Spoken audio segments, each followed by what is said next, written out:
قل يا عبادي الذين أسرفوا على أنفسهم لا تقنطوا من رحمة الله. بسم الله الرحمن الرحيم. السلام عليكم ورحمة الله وبركاته.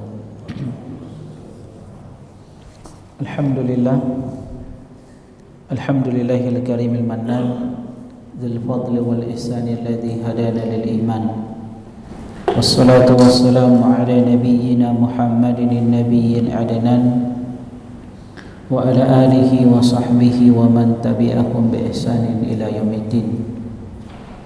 يا أيها الذين آمنوا اتقوا الله حق تقاته ولا تموتن إلا وأنتم مسلمون. أما بعد، فإن أصدق الحديث كتاب الله، وخير هدي محمد صلى الله عليه وسلم، وشر الأمور محدثاتها، فإن كل محدثة بدعة، وكل بدعة ضلالة، وكل ضلالة في النار.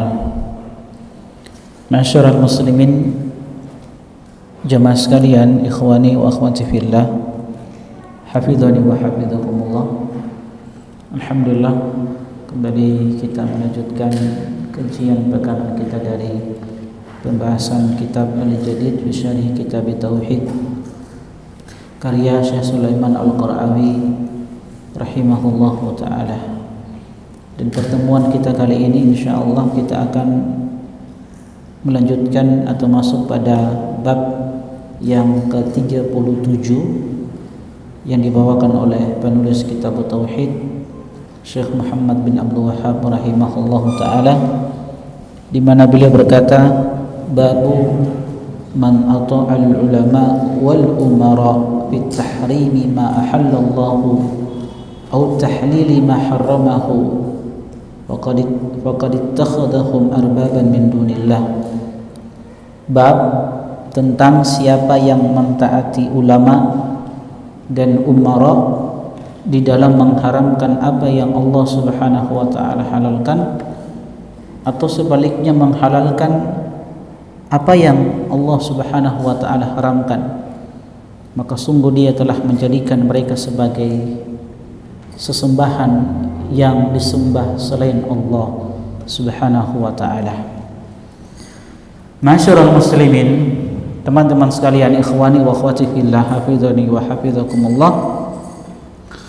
Bab yang ke-37 ini berbicara tentang syirkut ta'ah, kesyirikan di dalam ketaatan, yaitu seseorang yang menyamakan ketaatan dia kepada Allah Subhanahu wa taala dengan ketaatannya kepada al-ulama.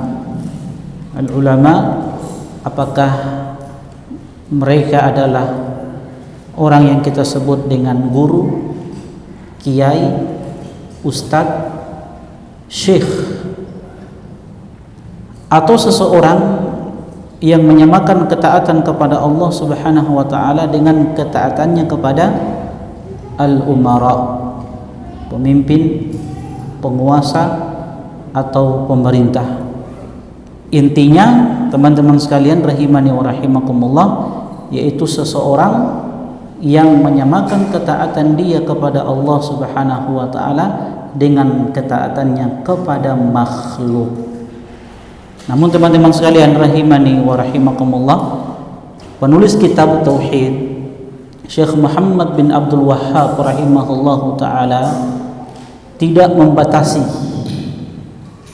hanya kepada ulama atau kepada umara. Siapapun dia makhluk yang kita taati di dalam menghalalkan sesuatu yang diharamkan oleh Allah, atau mengharamkan sesuatu yang dihalalkan oleh Allah Subhanahu wa taala, maka sungguh kita telah menjadikan dia sebagai sesembahan yang disembah selain Allah Subhanahu wa ta'ala. Entah itu orang tua kita, istri kita, atau sebaliknya istri kepada suami, atau kepada pemimpin organisasi, siapapun dia, yang kita mentaati dia pada sesuatu yang kita menghalalkan apa yang diharamkan, dan kita mengharamkan apa yang dihalalkan oleh Allah Subhanahu wa ta'ala. Dan ini menunjukkan kepada kita teman-teman sekalian, hafizani wa hafizakumullah, bahwa penyembahan itu luas maknanya. Bukan hanya sekedar yang kita pahami penyembahan itu rukuk dan sujud, tetapi di sana ada penyembahan berkaitan dengan ketaatan. Nah, oleh karena itu ma'asyiral muslimin, teman-teman sekalian, ikhwani wa akhwati fillah, rahimani wa rahimakumullah, bab yang ke-37 ini sangat penting untuk kita ketahui bersama. Namun penulis ingin memfokuskan pada sesuatu yang ini berkaitan pada hal-hal yang Allah Subhanahu wa taala halalkan dan Allah Subhanahu wa taala haramkan. Jadi sekali lagi kita ulangi, ketika ada seseorang yang mentaati makhluk siapapun dia di dalam menghalalkan apa yang Allah haramkan, dan sebaliknya mengharamkan sesuatu yang dihalalkan oleh Allah Subhanahu wa taala, maka sungguh dia telah menjadikan makhluk itu sebagai apa? Sesembahan yang disembah selain Allah Subhanahu wa taala. Dan perlu kita ketahui bersama, yang dimaksudkan di dalam menghalalkan yang haram dan mengharamkan sesuatu yang dihalalkan oleh Allah Subhanahu wa taala berupa keyakinan. Yang dimaksud di sini adalah keyakinan seorang hamba yang tadinya sesuatu ini dihalalkan kemudian diharamkan. Ada sesuatu yang diyakini tadinya halal, kemudian karena mentaati seorang guru atau seorang pemimpin, ya, di dalam mengharamkan sesuatu yang dihalalkan dan itu diyakini, ini yang dimaksud adalah sebuah kesyirikan. Paham ya? Karena kita tahu bersama teman-teman sekalian, ada orang yang melakukan sesuatu yang diharamkan, tapi keyakinannya dia tidak halalkan sesuatu yang dia lakukan tersebut dari perkara yang diharamkan. Banyak contohnya. Ada seseorang yang minum khamar, sesuatu yang kita tahu bersama bahwa khamar itu, ya, perkara yang diharamkan di dalam agama kita. Semua kaum muslimin tahu bahwasanya khamar itu haram hukumnya, kecuali orang-orang yang baru masuk Islam. Tapi umumnya semua kaum muslimin tahu bahwasanya haram itu hukumnya haram. Nah, ketika ada seorang dari kaum muslimin yang dia minum khamar, tidak langsung otomatis kita katakan dia telah murtad. Tidak otomatis kita katakan dia telah menghalalkan sesuatu yang telah diharamkan. Karena kebanyakan kaum muslimin saat ini yang minum khamar, mereka tahu bahwasanya keyakinan mereka bahwasanya khamar itu haram, cuman karena iman yang lemah, karena seperti itu akhirnya mereka terjerumus ke dalam kemaksiatan tersebut, sehingga kita katakan mereka orang yang fasik. Paham ya? Paham? Contoh lain, seorang yang ketika melakukan perzinahan, waliyadzubillah, ada seorang hamba ketika dia melakukan perbuatan buruk ini, perbuatan keji ini, dia tahu bahwa ini sesuatu yang diharamkan oleh Allah Subhanahu wa taala. Cuman sekali lagi karena imannya yang lemah sehingga dia terjatuh kepada perbuatan yang keji ini. Maka kita katakan dia seorang yang fasik, pelaku kemaksiatan, keluar dari ketaatan kepada Allah Subhanahu wa taala. Beda dengan orang yang ketika dia minum khamar atau melakukan perzinahan yang jelas-jelas itu diharamkan, yang kaum muslimin tahu bahwa itu sesuatu yang diharamkan, kemudian dia yakini bahwa khamar itu perkara yang halal, bukan diharamkan, atau zina itu sesuatu yang halal, tidak diharamkan, dengan keyakinan dia, maka orang yang seperti ini dia telah murtad, keluar dari Islam. Paham ya? Bisa dibedakan? Nah, inilah yang kita bahas, yang dikaji atau yang disebutkan oleh Syekh Muhammad bin Abdul Wahab rahimahullahu ta'ala. Nah, teman-teman sekalian, hafizani wa hafizakumullah, Ada perkara yang perlu kita ketahui sebelum kita sebutkan dalil-dalil yang dibawakan oleh penulis kitab Tauhid Syekh Muhammad bin Abdul Wahhab rahimahullahu taala. Keyakinan Ahlus Sunnah wal Jamaah bahwa ketaatan kita kepada ulama, ketaatan kita kepada umara, pemerintah, penguasa atau pemimpin, ini hukum asalnya sesuatu yang disyariatkan. Oleh karena itu Sahal bin Abdullah At-Tasturi rahimahullahu ta'ala mengatakan, la yazalun nasu bi khairin ma'azzamus sultana wal ulama, senantiasa manusia itu berada di dalam kebaikan selama mereka mengagungkan pemimpin mereka, mengagungkan, memuliakan penguasa mereka, pemerintah mereka, dan mereka senantiasa mengagungkan dan memuliakan para ulama. Fa in 'azzamu hadaini aslahallahu dunyahum wa ukhrahum. Kalau manusia mengagungkan dan memuliakan para pemimpin mereka dan para ulama mereka, maka Allah Subhanahu wa taala akan memperbaiki kehidupan dunia dan kehidupan akhirat mereka. Sebaliknya, wa in istakhaffu bihadaini, kalau manusia meremehkan, merendahkan penguasa mereka, pemimpin mereka, pemerintah mereka dan para ulama mereka, afsadu dunyahum wa ukhrahum, maka sungguh mereka telah merusak kehidupan dunia dan kehidupan akhirat mereka.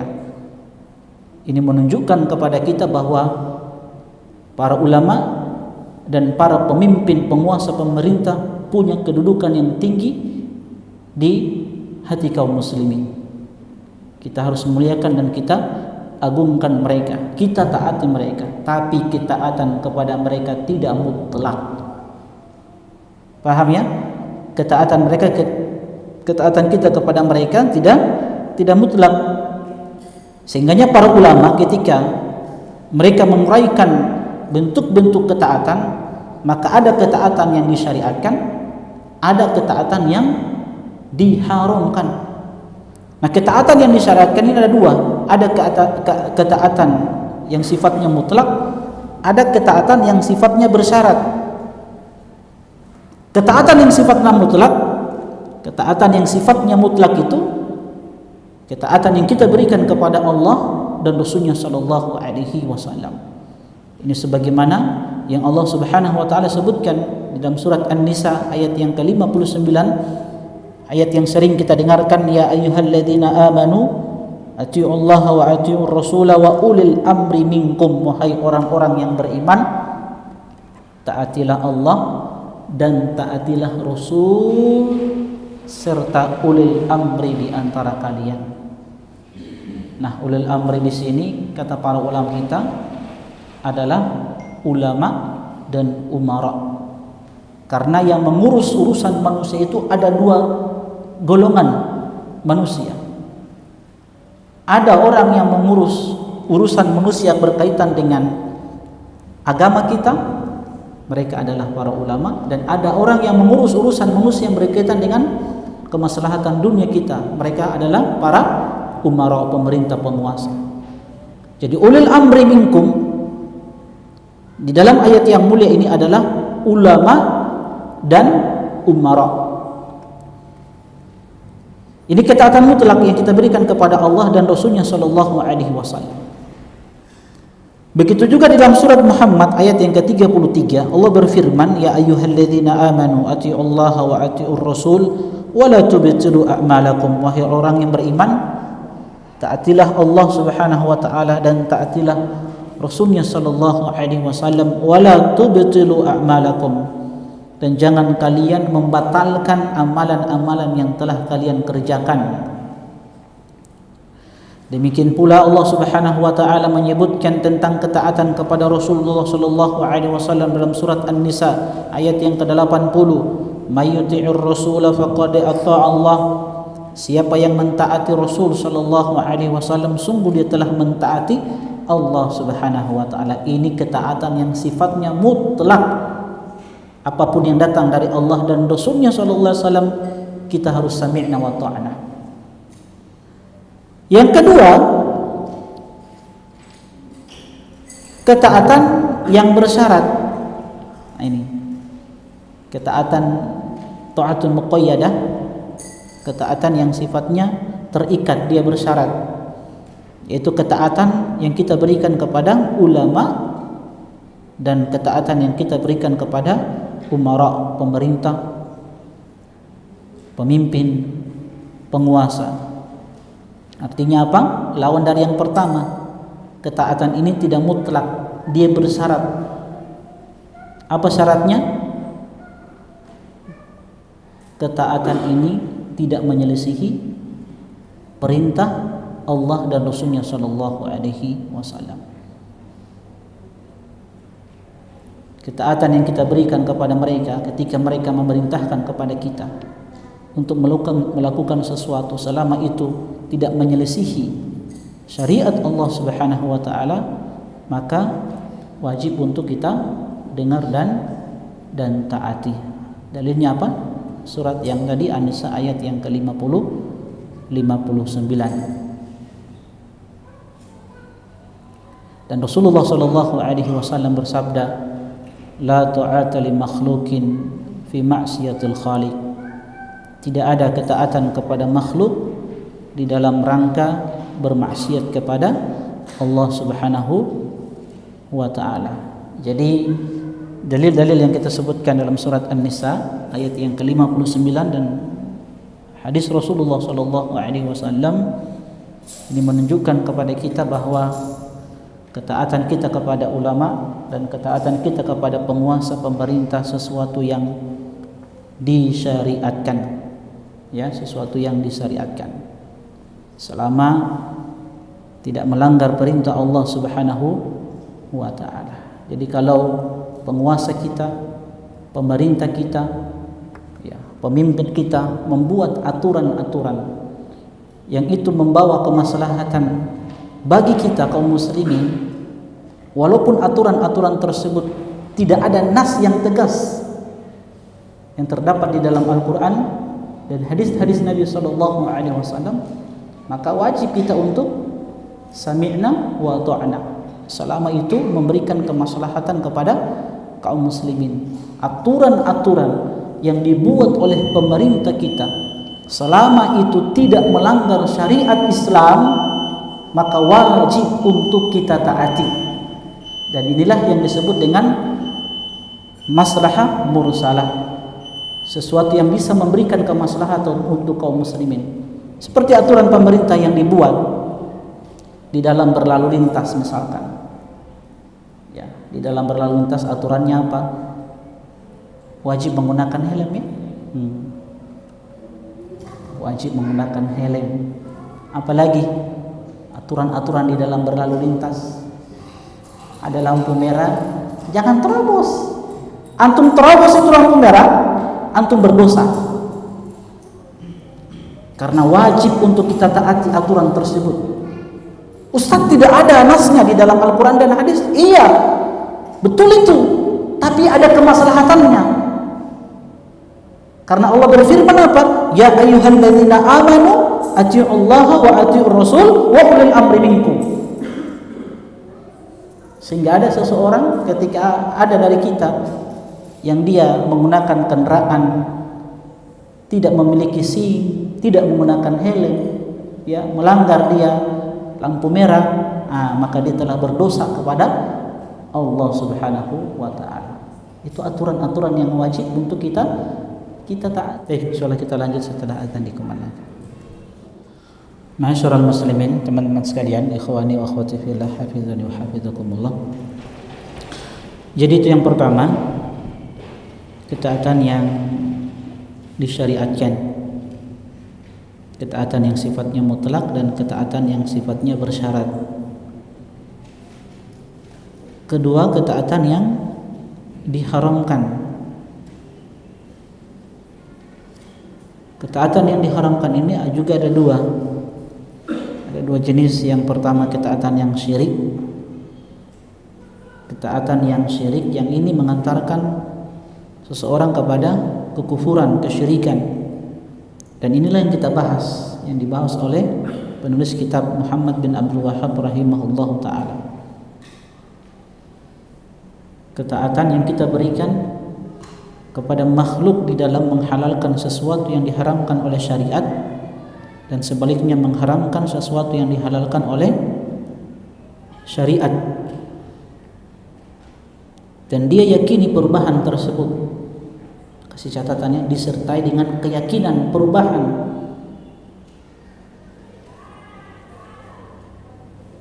Yang kedua, ketaatan yang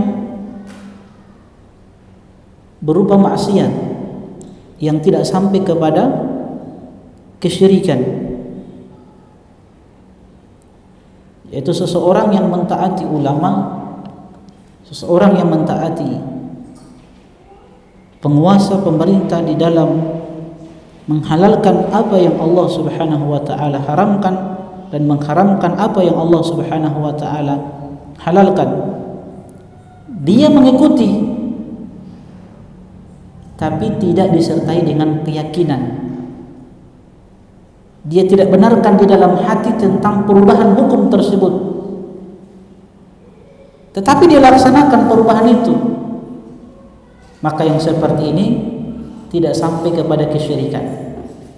Dia hanya melakukan kefasikan, kemaksiatan. Paham ya? Dia berdosa. Berkaitan dengan bab 37 ini, teman-teman sekalian, dalil yang tegas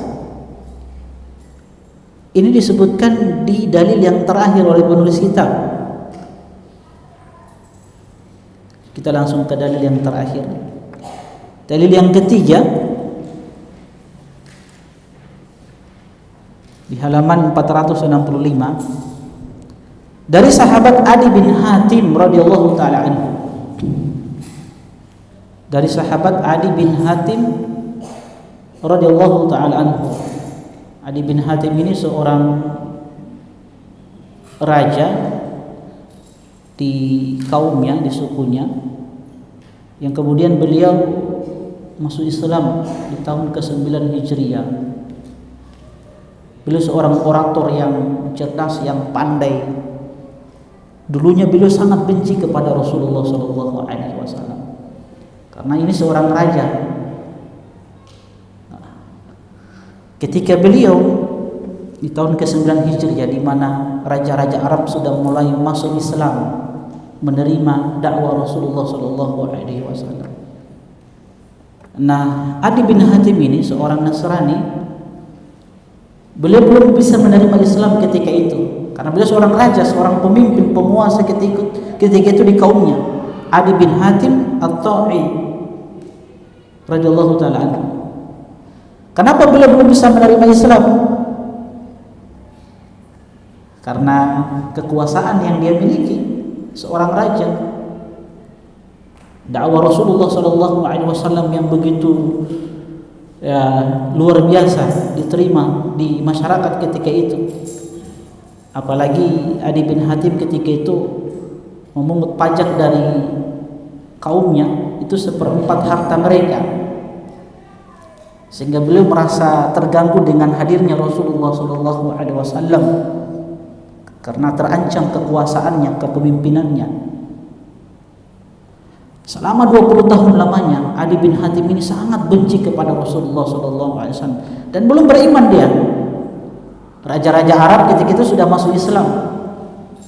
Ketika beliau mendengar bahwa pasukan Rasulullah SAW ingin masuk ke wilayahnya, kuat Rasulullah SAW ketika itu, maka Adi bin Hatim mengatakan kepada budaknya, kalau pasukan Rasulullah, pasukan Muhammad SAW tiba di wilayah kita, kabarkan kepada aku.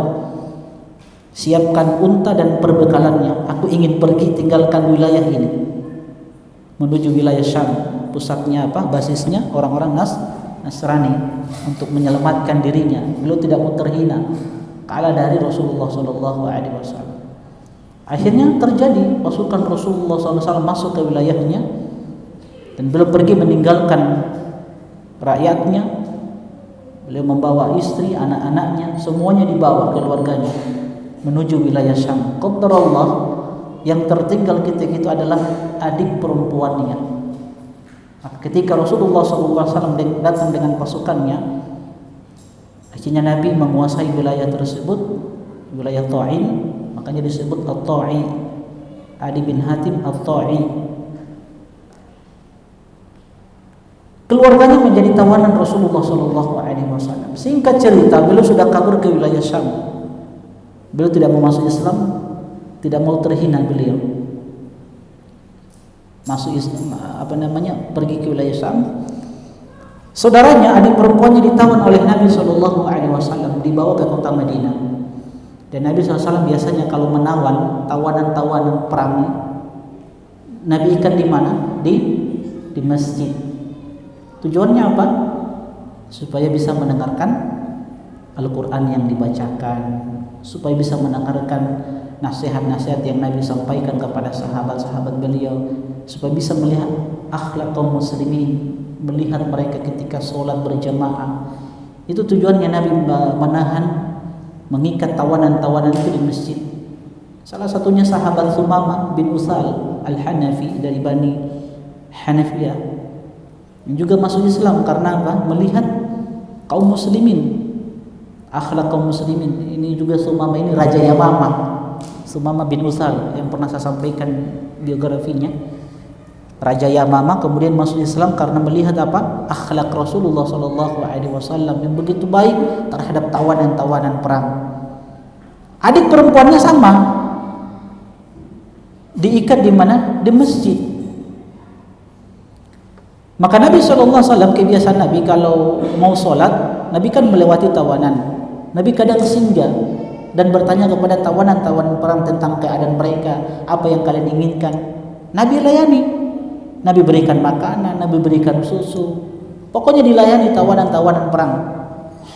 Nah, adiknya ini mengatakan kepada Rasulullah SAW, "Dhahabal walidu," bapakku sudah pergi meninggal. Kemudian kakakku pergi meninggalkan diriku, penjaminku, kakakku, maksudnya Adi bin Hatim juga pergi meninggalkanku. Maka Nabi SAW bertanya, "Wa man wafiduka?" Siapa yang akan menjamin dirimu? Beliau katakan Adi bin Hatim. Nabi katakan Adi bin Hatim, seorang yang lari dari Allah dan Rasulnya SAW, seorang raja tapi lari. Akhirnya begitu keesokan harinya, 3 hari permintaan yang sama oleh adik perempuannya bahwa beliau ingin ke wilayah Syam, ingin bertemu dengan keluarganya. Tapi Nabi layani mereka ya dengan baik. Nabi berikan makanan, pokoknya dilayani. Di hari yang ketiga, permintaan perempuan ini dituruti oleh Rasulullah SAW.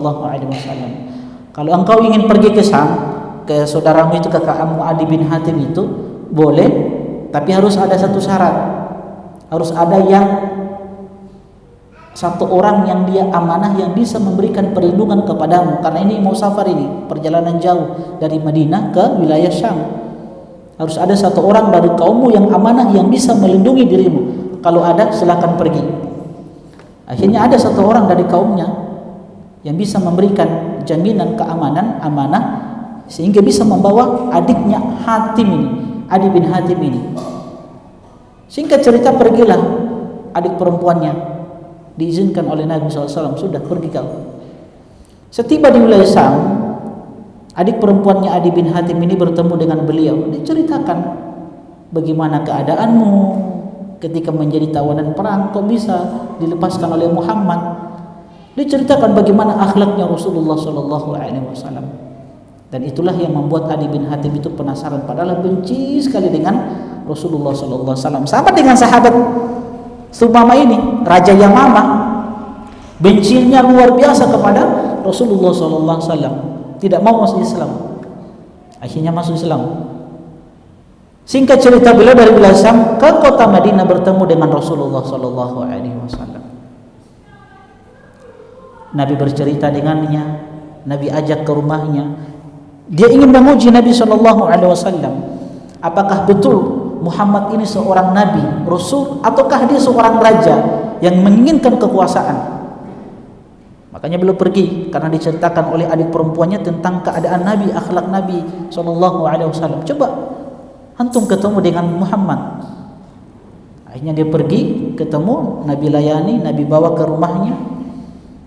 Perjalanan dari masjid ke rumah Nabi SAW, ada seorang wanita tua dengan anaknya, pengemis yang meminta kepada Nabi SAW, mengeluhkan kehidupan mereka. Nabi duduk bersama wanita tersebut mendengarkan keluhan wanita itu. Dari situ Adi bin Hatim mulai terbuka hatinya. Adi bin Hatim mengatakan, "Hadza laisa bimalikin." Ini bukan seorang raja seperti ini. Tidak ada perlakuan raja seperti ini kepada rakyatnya. Sudah tiba di rumah Rasulullah SAW. Nabi, karena ini seorang raja, Nabi berikan dia bantal sebagai alas untuk dia duduk. Dan Nabi tidak menggunakan alas. Dan lantai Nabi kan tidak seperti lantai kita, hanya tanah saja. Makanya Adi bin Hatim tidak mau duduk di situ. Nabi katakan, tidak, antum yang duduk di situ. Akhirnya Adi bin Hatim duduk di situ dan Nabi melantai di bawah. Dia katakan, hadza laisa bimalikin. Ini bukan raja seperti ini. Apalagi melihat keadaan rumah Rasulullah SAW. Di situ dia mulai terbuka dan ada beberapa perkataan dari Rasulullah SAW tentang agamanya yang disebutkan oleh Rasulullah SAW tentang perbuatannya Adi bin Hatim yang dia mengambil pajak 1/4 dari harta rakyatnya, yang itu tidak dibenarkan oleh agamanya, dan itu diakui oleh Adi bin Hatim. Dari situ dia katakan, ini bukan raja tapi ini adalah seorang nabi dan rasul. Makanya dia beriman kepada Rasulullah SAW. Nah, Adi bin Hatim ini ketika dia masuk Islam, ketika Nabi membacakan ayat ini, ittakhadhu ahbarahum wa ruhbanahum arbaban min dunillah, dan seterusnya, mereka menjadikan orang-orang alim dan rahib-rahib mereka sebagai Tuhan-Tuhan selain Allah. Maka Adi bin Hatim mengatakan, ya Rasulullah, kami ini tidak menyembah mereka, pendeta-pendeta alim-alimnya, tidak. Tapi kalau menyembah Isa, oke, iya, kan begitu. Tapi kami tidak menyembah pendeta-pendeta. Maka Rasulullah SAW hanya mengatakan kepada Adi bin Hatim, alaysa yuhilluna lakum ma harramallah wa tuhilluna, bukankah mereka menghalalkan untuk kalian sesuatu yang telah diharamkan oleh Allah, dan kalian pun menghalalkan apa yang Allah haramkan untuk kalian? Wa yuharrimuna ma ahallallah wa tuharrimuna, dan bukankah mereka mengharamkan sesuatu yang Allah halalkan sehingga kalian ikut-ikutan di dalam mengharamkan apa yang Allah halalkan? Maka kata Adi bin Hatim, iya ya Rasulullah. Maka Nabi mengatakan, fatilka ibadatuhum, itulah bentuk penyembahan mereka kepada alim-alim mereka, kepada pendeta-pendeta mereka, kepada rahib-rahib mereka. Jadi dari ayat yang mulia ini teman-teman sekalian sangat jelas bahwa ketika kita mengikuti ulama, penguasa, pemerintah, atau siapapun dia, orang tua, pemimpin organisasi, ya, istri kepada suami, suami kepada istri, siapapun dia, selama dia makhluk, di dalam menghalalkan sesuatu yang diharamkan dan mengharamkan sesuatu yang dihalalkan, maka sungguh dia telah menyembah dan menuhankan makhluk tersebut. Paham ya? Sebab Allah Subhanahu wa taala satu-satunya zat yang memberikan aturan kepada hamba-hambanya. Nah, oleh karena itu teman-teman sekalian rahimani wa rahimakumullah, pembahasan ini sangat perlu untuk kita ketahui. Baik, teman-teman sekalian rahimani wa rahimakumullah, kita ke dalil yang pertama.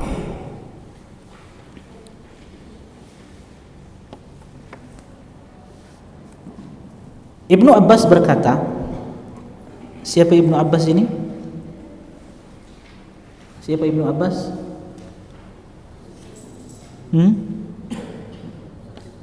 Siapa Ibnu Abbas? Siapa Ibnu Abbas? Ponaan Rasulullah SAW, anak dari paman Nabi Abbas, Abdullah ibn Abbas, seorang sahabat yang pernah didoakan oleh Nabi, Allahumma faqihhu fid din wa alimhu at-ta'wil.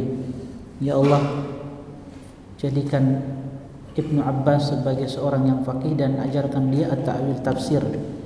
Makanya beliau dijuluki dengan turjumanul Quran, penafsir Al-Quran, sahabat yang paham tentang tafsir Al-Quran, seorang yang merupakan karib kerabat terdekat Rasulullah Sallallahu Alaihi Wasallam. Makanya tidak heran sifat akhlak Nabi itu terlihat pada beliau ini, karena beliau langsung berguru kepada Rasulullah Sallallahu Alaihi Wasallam. Kedermawanan Nabi, kebaikan Nabi itu ada pada sahabat ini, Ibnu Abbas radhiyallahu taala anhuma. Buktinya apa? Kisah Abu Ayyub Al-Ansari radhiyallahu taala anhu, ketika beliau ke Basrah dan beliau menjadi gubernur Basrah ketika itu, diangkat oleh Ali bin Abi Thalib sepeninggal Nabi SAW. Ini sedikit tentang Ibnu Abbas. Kita ini perlu belajar sedikit tentang perilaku sahabat-sahabat Nabi SAW, sehingganya mereka ini adalah orang-orang yang dimuliakan, orang-orang yang diridhai. Kenapa? Karena punya sifat-sifat ini, sifat-sifat yang mereka pelajari dari Rasulullah SAW. Ibnu Abbas ini kedermawanan beliau sebagaimana kedermawanan Nabi SAW.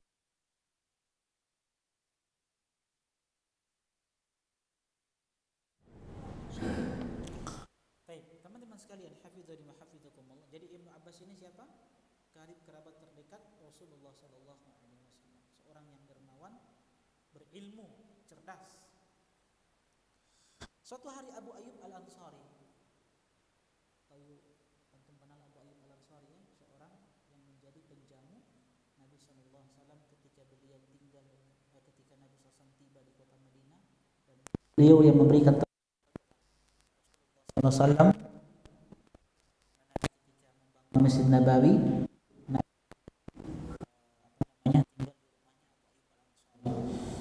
Nah, hikmahnya Abu Ayyub Al-Ansari selama 30 hari, 1 bulan.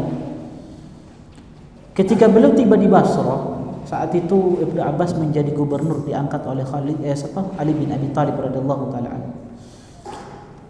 Ibnu Abbas ketika bertemu dengan Abu Ayyub Al-Ansari, ini sedikit saja ya, intermezzo, supaya betul-betul kita kenal sahabat-sahabat Nabi sallallahu alaihi wasallam. Ibnu Abbas kita bertemu dengan Abu Ayyub, beliau mengatakan la asna'anna bika kama suna'ta bi Rasul sallallahu alaihi wasallam. Sungguh aku akan berkhidmah kepadamu wahai Abu Ayyub sebagaimana engkau pernah berkhidmah kepada Rasulullah sallallahu alaihi wasallam. Abu Ayyub dari Madinah ke Basrah, jauh-jauh perjalanan. Ini sepeninggal Nabi sallallahu alaihi wasallam. Maka Ibnu Abbas saat itu menyiapkan tempat tinggal beliau. Kemudian Ibnu Abbas mengatakan, sungguh aku akan berkhidmat kepadamu sebagaimana engkau pernah berkhidmat kepada Rasulullah sallallahu alaihi wasallam. Maka Ibnu Abbas mengatakan, kam alaika minad dain. Setelah dijamu di rumahnya, difasilitasi, Ibnu Abbas mengatakan, berapa hutang yang engkau miliki wahai Abu Ayyub? Maka kata Abu Ayyub, isyruna alfan, 20.000 dinar. Maka Ibnu Abbas memberikan kepada Abu Ayyub 40.000 dinar. Bayangkan 20.000 dinar itu banyak. 1 dinar itu kira-kira ada 4 kilogram emas lebih. Kalau 20.000 banyak tuh, dikasih 40.000. Ditambah lagi 20 orang budak sahaya untuk Abu Ayyub. Ditambah lagi rumah yang difasilitasi oleh Ibnu Abbas kepada Abu Ayyub, itu diserahkan semuanya kepada Abu Ayyub. Balasan kebaikan dibalas dengan kebaikan yang serupa. Inilah kaidah kehidupan. Wala tansaul fadla bainakum. Jangan kalian melupakan kebaikan di antara kalian. Itu penting. Siapapun yang pernah melakukan atau berbuat kebaikan kepada kita, jangan lupakan jasanya, kebaikannya, balas sebisa mungkin. Sekalipun dia orang kafir, kalau dia pernah berbuat baik kepada kita, balas kebaikan dia. Kebaikan dibalas dengan kebaikan. Dan itu perintah Rasulullah sallallahu alaihi wasallam, man sana'a ilaikum ma'rufan fakafi'uhu. Siapa yang pernah berbuat kebaikan kepada kalian, maka balas kebaikan tersebut. Sebagaimana Nabi pernah membalas kebaikannya Mut'im bin Adi. Mut'im bin Adi ini seorang musyrik. Dulu pernah menolong Nabi ketika Nabi diusir dari Taif. Kemana? Masuk ke Mekah, tidak ada yang membela Nabi kecuali satu orang yang memberikan perlindungan kepada Nabi, Mut'im bin Adi, seorang musyrik yang tidak beriman kepada Nabi, tapi dibela Nabi sallallahu alaihi wasallam. Setelah Nabi hijrah ke kota Madinah pasca perang Badar, ada tawanan-tawanan kan orang-orang Quraisy. Maka Nabi mengatakan, "Lau kana Mut'im bin Adi hayyan," kalau sekiranya Mut'im bin Adi hidup saat ini. Tsumma kallamani fi haula, kemudian Adi bin Hatim minta kepadaku untuk membebaskan mereka ini, tawanan-tawanan perang, la taraktuhum lahu, sungguh aku akan bebaskan tawanan-tawanan perang itu untuk membalas kebaikan Mut'im bin Adi. Kebaikan dibalas dengan kebaikan sekalipun itu orang kafir. Tapi jangan kebablasan. Jangan kebablasan. Oh Ustaz, dia pernah berbuat baik Ustaz, lantas kita pergi datang mengucapkan selamat di hari rayanya mereka. Nah, itu kebablasan itu. Tidak seperti itu juga toleransi. Baik teman-teman sekalian rahimani wa rahimakumullah, Ibnu Abbas berkata, "Yushiku an tanzila 'alaikum hijaratun minas sama'. Aqulu qala Rasulullah sallallahu alaihi wasallam wa taquluna qala Abu Bakar wa Umar." Hampir-hampir kalian ditimpa hujan batu dari langit. Aku berkata Rasulullah sallallahu alaihi wasallam bersabda, tapi kalian membantah dengan ucapan Umar dan Abu Bakar berkata. Ibnu Abbas ingin memberikan teguran kepada sahabat-sahabat yang lain ketika itu. Dan ini pada permasalahan haji, ketika Ibnu Abbas mengambil pendapat bahwasanya haji itu yang paling afdolnya adalah haji tamattu. Apa itu haji tamattu? Seseorang yang melaksanakan ibadah umroh, kemudian setelah itu dia melaksanakan ibadah haji. Dua ibadah dalam satu perjalanan, satu safar. Itu haji tamattu. Jadi umroh dulu tahallul, kemudian datang waktu haji dilaksanakan ibadah haji. Tapi yang lainnya, mereka mengambil pendapatnya Abu Bakar dan Umar. Pendapatnya Abu Bakar dan Umar dalam masalah fikih haji, tapi orang tidak mau perpanjang di masalah fikih haji ini. Pendapatnya Abu Bakar dan Umar dalam masalah haji yang paling afdol itu adalah haji ifrad. Apa itu haji ifrad? Seseorang yang hanya melaksanakan ibadah haji tanpa umroh. Ibnu Abbas sudah bawakan dalil perkataan Nabi SAW. Hanya orang-orang ketika itu membawakan apa? Pendapatnya Abu Bakar dan Umar untuk menentang pendapatnya atau ucapannya Rasulullah SAW. Maka ditegur oleh Ibnu Abbas, hampir-hampir kalian ditimpa oleh batu dari langit. Aku mengatakan Rasulullah bersabda, kalian kemudian mengucapkan Abu Bakar dan Umar. Paham ya? Ini menunjukkan kepada kita bahwa apa yang datang kepada kita dari Rasulullah sallallahu alaihi wasallam tidak boleh kita pertentangkan dengan ucapan siapapun, sekalipun dia Abu Bakar dan Umar, karena mereka tidak maksum. Apalagi ucapan selain mereka, kiai kita, ustaz kita. Paham antum ya sisi pendalilannya? Kalau sekelas Abu Bakar dan Umar yang kaum muslimin sepakat manusia yang terbaik setelah Rasulullah sallallahu alaihi wasallam siapa? Abu Bakar, Umar, Utsman, Ali. Ini mereka sepakat kaum muslimin, kecuali orang-orang Syiah. Sepakat manusia-manusia yang terbaik setelah Rasulullah Abu Bakar, Umar, Utsman, Ali. Nah, kalau pendapat mereka menyelisihi pendapatnya Rasulullah sallallahu alaihi wasallam, ucapannya Rasulullah, maka kita tidak pakai pendapat mereka. Kita lebih kedepankan pendapat siapa? Rasulullah sallallahu alaihi wasallam. Paham ya? kullu qaulin yu'khadh wa yurad. Setiap ucapan itu bisa diambil dan bisa ditolak. Illa sahib hadzal qabr, kecuali pemilik kuburan ini. Siapa? Rasulullah sallallahu alaihi wasallam. Sehingga seorang yang beriman itu ketika dihadapkan dengan satu permasalahan yang kemudian ada seseorang yang mengatakan ini halal, ini haram, kemudian dia membawakan sebuah pendapat yang pendapat itu berselisih dengan pendapatnya atau ucapannya Rasulullah sallallahu alaihi wasallam, maka pendapatnya dibuang, ditolak. Kita harus ambil pendapatnya Nabi sallallahu alaihi wasallam. Apa makna hadis ini secara global?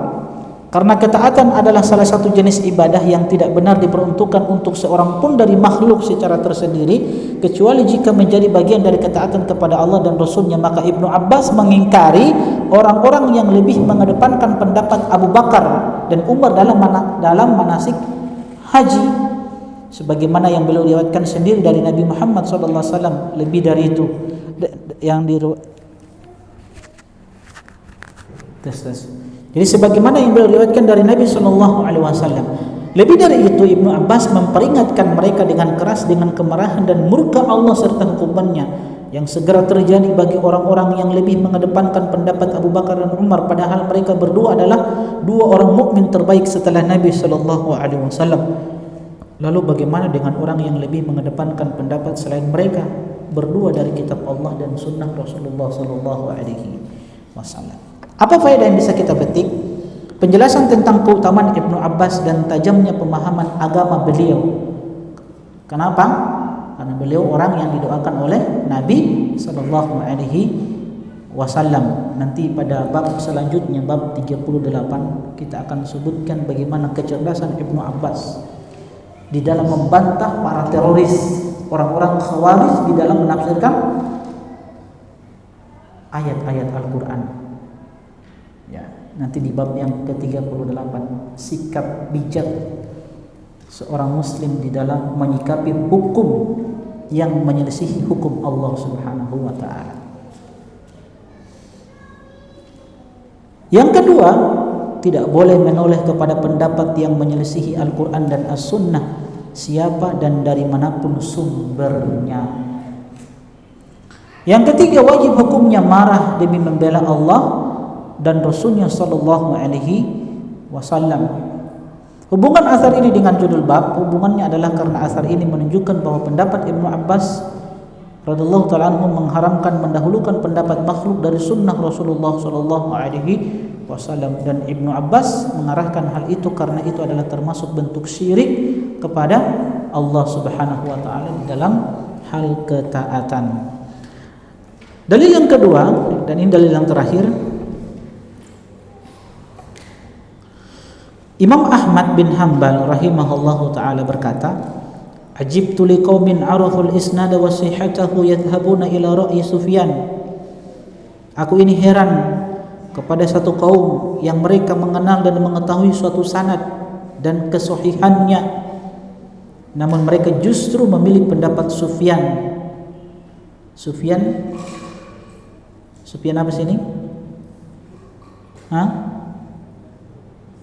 Sufyan Ats-Tsauri.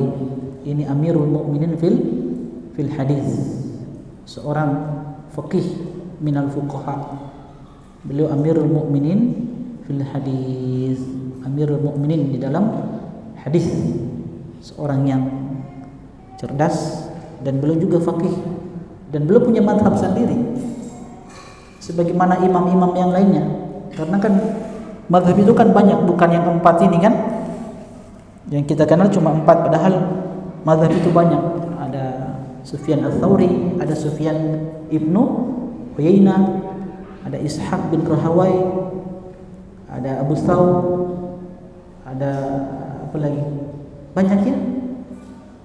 Cuman mereka ini tidak punya murid-murid yang meneruskan pendapat-pendapat mereka. Beda dengan Imam Abu Hanifah, Imam Syafi'i, Imam Malik, Imam Ahmad. Mereka punya murid-murid yang menyebarkan pendapat-pendapat mereka. Dan itu terlihat dari kitab-kitab Kalau Sufyan Ats-Tsauri ini tidak punya murid-murid yang menyebarkan pendapat-pendapat beliau, makanya tidak dikenal, hilang. Baik. Jadi Imam Ahmad heran dengan satu kaum, maksudnya murid-muridnya Sufyan Ats-Tsauri, cuma tidak dikembangkan mazhab beliau ini. Heran, mereka ini tahu apa? Tahu dalil, tahu hadis yang mana yang sahih, mana yang lemah. Tapi mereka lebih memilih pendapatnya Sufyan Ats-Tsauri daripada hadis Rasulullah sallallahu alaihi wasallam. Wallahu ta'ala yaqul, padahal Allah berfirman, falyahdharil ladzina yukhalifuna an amri an tusibahum fitnah aw yusibahum adzabun alim. Padahal Allah Subhanahu wa taala berfirman, maka hendaklah orang-orang yang menyelisihi perintahnya waspada akan ditimpa fitnah atau ditimpa adzabun alim. Kemudian Imam Ahmad mengatakan, at-tadri mal fitnah, tahukah kalian apa fitnah yang disebutkan oleh Allah di dalam ayat ini, dalam surat An-Nur ayat yang 63? Beliau mengatakan, al-fitnatu asyirku, fitnah adalah kesyirikan, la'allahu idza radda ba'd qawlihi an yaqa'a fi qalbihi syai'un min nazig fayahlik. Ketika seseorang lebih memilih pendapat selain apa yang datang dari Al-Quran dan Rasulullah sallallahu alaihi wasallam, dari hadis-hadis beliau sallallahu alaihi wasallam, yang mereka menyelisihi perintah Allah, maka mereka dikhawatirkan akan terjangkiti yang namanya penyimpangan, kesesatan, yang dengan itu mereka wal iyadu billah binasa. Ini dikhawatirkan ketika seseorang menyelisihi hadis-hadis Rasulullah sallallahu alaihi wasallam, kesesatan yang akan menimpa mereka adalah kesyirikan. Makanya awal mula terjadinya kesyirikan itu berangkat dari apa? Perkara-perkara baru di dalam agama. Dari sinilah, dari menyelisihi Rasulullah SAW, perkara-perkara baru di dalam agama, dari situlah sehingga seseorang itu melakukan kesyirikan. Makanya antum lihat di masyarakat kita banyak orang-orang yang melakukan kesyirikan karena berangkat dari itu, perkara-perkara baru yang mereka melakukan yang tidak ada tuntunannya dari Nabi sallallahu alaihi wasallam. Akhirnya mereka melakukan perbuatan yang mereka tidak tahu itu adalah kesyirikan. Maka teman-teman sekalian, hafizani wa hafizakumullah, banyak-banyak bersyukur kepada Allah Subhanahu wa taala, kita diberikan nikmat hidayah, nikmat mengenal sunnah Rasulullah sallallahu alaihi wasallam, yang nikmat ini tidak diberikan kecuali hanya orang-orang yang dipilih oleh Allah Subhanahu wa ta'ala. Makanya di dalam doa-doa kita di dalam surat Al-Fatihah, minimal kita minta kepada Allah 17 kali dalam sehari semalam, ihdinas siratal mustaqim, tunjukilah kami kepada jalan yang lurus. Minta hidayah. Kenapa? Supaya kita terus istiqomah. Ustaz, kita sudah istiqomah Ustaz.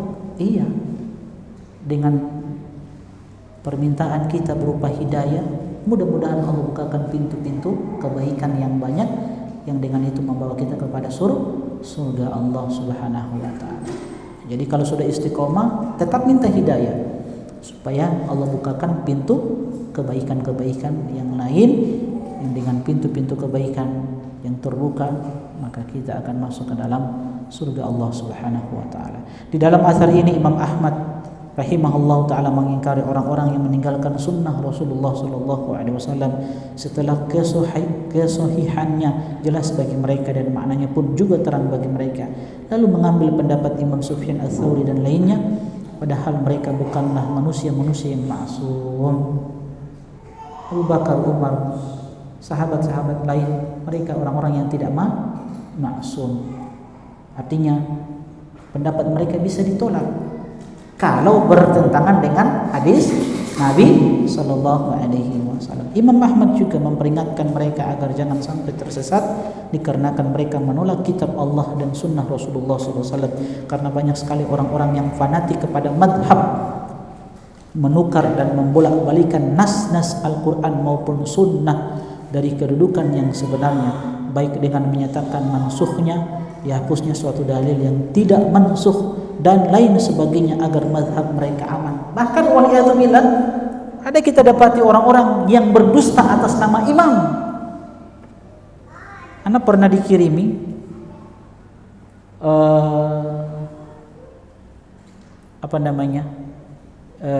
ada teman yang bertanya sesuatu, ana lupa, berkaitan dengan masalah kebid'ahan, sebuah ibadah yang tidak ada tuntunannya dari Nabi SAW. Tapi dia bilang, Ustadz, Imam Syafi'i membolehkan. Coba kirimkan rujukannya, di kitab apa itu? Nah, cuman dia fotokan, ada sebuah buku, itu pun cuma didapat juga dari temannya. Satu buku, tulisan bahasa Indonesia, di situ tulisan Imam Syafi'i. Cuman tidak ada rujukan bukunya, di buku apa itu? Cuman diriwayatkan oleh Imam Syafi'i, ucapan Imam Syafi'i. Cuman tidak ada rujukan buku apa itu. Kan begitu. Nah, bisa jadi orang-orang yang berdusta atas nama Imam Syafi'i. Dan banyak terjadi seperti itu. Ada juga orang-orang yang berdusta atas nama Rasulullah SAW. Bahkan mereka bilang ini riwayat Bukhari. Ternyata ketika dicek di kitab-kitab Sahih Bukhari, di kitab-kitab lain tidak ada hadis tersebut. Dia berani berdusta atas nama Rasulullah SAW. Untuk apa? Untuk memuatkan pendapat-pendapat mereka, waliyadzubillah. Inilah membuat mereka apa? Semakin tersesat, semakin menyimpang, waliyadzubillah. Dan inilah yang diingatkan oleh Imam Ahmad. Tidak boleh kita fanatik ya kepada kiai tertentu, ustaz tertentu, ya syekh tertentu, pemimpin organisasi tertentu. Tidak boleh fanatik kita hanya kepada dalil, kepada Rasulullah SAW. Imam Ahmad berhujjah di dalam menegakkan pendapat beliau ini dengan ayat yang beliau sebutkan, dan cukuplah Al-Quran sebagai hujjah dan dalil. Makanya sering kita sampaikan teman-teman sekalian, di dalam beragama ini kita punya rujukan yang jelas, Al-Quran dan hadis Nabi SAW. Yang keduanya dipahami dengan pemahaman generasi yang terbaik, salafus soleh. Ini yang harus kita pegang kuat. Ikat diri kita dengan dalil-dalil yang ada. Jangan mengikat diri dengan orang-orang tertentu, dengan lembaga-lembaga tertentu. Jangan. Ikat diri dengan dalil, dengan Al-Quran dan hadis-hadis Rasulullah SAW. Ada dalilnya, sami'na wa ta'ana. Tidak ada dalil, tinggalkan. Itu saja. Aman insya Allah. Aman. Daripada kita mengamalkan sesuatu yang tidak ada landasan hukumnya, ya, jangan sampai kita termasuk ayat di dalam surat Al-Ghasyiyah yang kita sering baca, hal ataka hadisul ghasyiyah wujuhu yawma idzin khashi'ah amilatun nasibah taslan nara hamiyah. Ada orang yang capek-capek beribadah, amilatun nasibah, capek kasihan beribadah, puluhan tahun beribadah, dia anggap ibadah itu diterima. Tapi kata Allah, taslan nara hamiyah, justru ibadah itu yang mengantarkan dia ke dalam hamiyah, neraka yang menyala-nyala. Maka kewajiban kita teman-teman sekalian menyampaikan sunnah-sunnah ini kepada kaum muslimin dengan lemah lembut. Sampaikan dengan hujah yang jelas, tegas, bahwa apa yang selama ini kita amalkan sesuai dengan apa yang Allah dan Rasulnya perintahkan. Dan jangan sibuk dengan fitnah-fitnah yang ada. Jangan terlalu arogan di dunia maya. Sibukkan saja diri dengan ilmu. Sibukkan diri dengan apa yang bermanfaat untuk dunia dan akhirat kita. Jangan sibuk dengan fulan, ustaz ini, enggak usah. Sibuk saja dengan ilmu, belajar, amalkan, insya Allah masuk surga. Karena antum tidak akan ditanyakan tentang fulan. Antum akan ditanyakan madza ajabtumul mursalin. Apa seruan antum, apa jawaban antum tentang seruan sunnah-sunnah Nabi Sallallahu Alaihi Wasallam. Mudah-mudahan bermanfaat. Adapun faedah yang bisa dipetik, pertama bahwasanya Imam Ahmad berpandangan haramnya meninggalkan sunnah Rasulullah karena mengambil pendapat seseorang. Kedua, pada dasarnya suatu perintah itu menunjukkan kepada hukum wajib selama tidak ada dalil yang mengalihkannya menjadi sunnah. Ketiga, berpaling dari syariat Allah sebab kebinasaan dunia dan akhirat. Hubungan hadis ini dengan judul bab adalah karena asar ini menunjukkan bahwa Imam Ahmad rahimahullah berpandangan bahwa beralih dari sunnah Rasulullah SAW kepada selainnya adalah sebuah kesyirikan dalam ketaatan dan berdalil dengan ayat yang beliau sebutkan. Insyaallah pada pertemuan selanjutnya kita masuk bab 38 tentang sikap bijak seorang muslim terkait dengan hukum yang menyelisihi hukum Allah Subhanahu wa ta'ala. Subhanakallahumma bihamdik asyhadu an la ilaha illa anta astaghfiruka wa atubu ilaik. Assalamualaikum warahmatullahi wabarakatuh. قل يا عبادي الذين أسرفوا على أنفسهم لا تقنطوا من رحمة الله